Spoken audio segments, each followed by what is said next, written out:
Hey guys, Jimmy Yen here, the neurology acupuncture specialist, coming today with another daily power tips. Tuesdays we talk about treatment Tuesdays. So today we're going to talk about, my tagline up top is fast food can lower your blood sugar. Because one of our patients, she didn't necessarily eat fast food, but she ate some foods that she wasn't supposed to be eating, and the next morning her blood sugar dropped.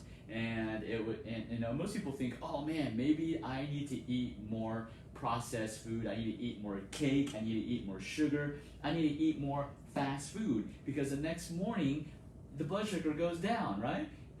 But on the flip side, it's like when the patients try to eat healthy, the blood sugar, sometimes stays good, sometimes it goes up. And so she was like, man, I need to eat more fast food then, right? I was like, no. There's the fast food. Let me tell you what's happening when you eat fast food. When you eat fast food, it causes a sugar spike.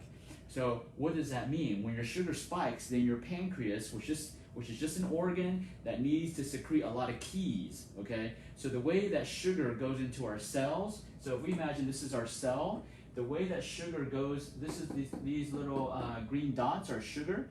The way that sugar gets into the cell is we have to open a door into the cell so it allows the sugars to swim in, right?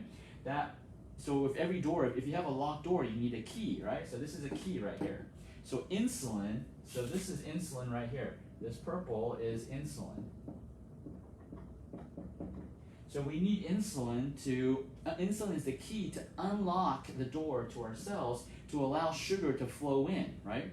And so that's the normal process. Normally we only need one key to open one door, right?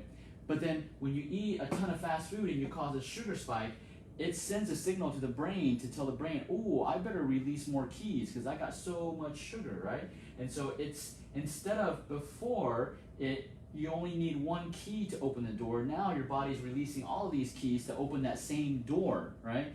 You try to jam, 100 keys into the same lock, you're going to damage that lock eventually, right?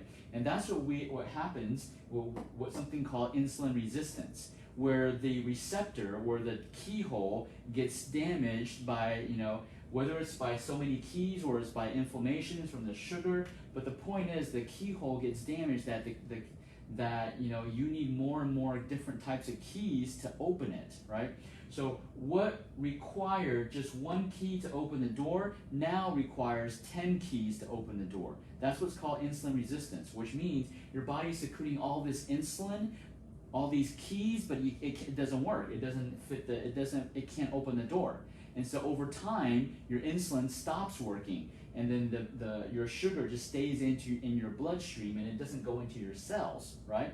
And so that's what fast food. So why did our patients' blood sugar get better actually the next day? Because it temporarily flooded the body with a lot of keys to open the door. But if you do that over time, over years and years, insulin resistance doesn't happen overnight. It's years and years of having this sensation, a sugar spike, which causes an insulin spike. When then you're constantly producing so many keys to open the same keyhole, you eventually damage that keyhole, and you eventually get insulin resistance, right?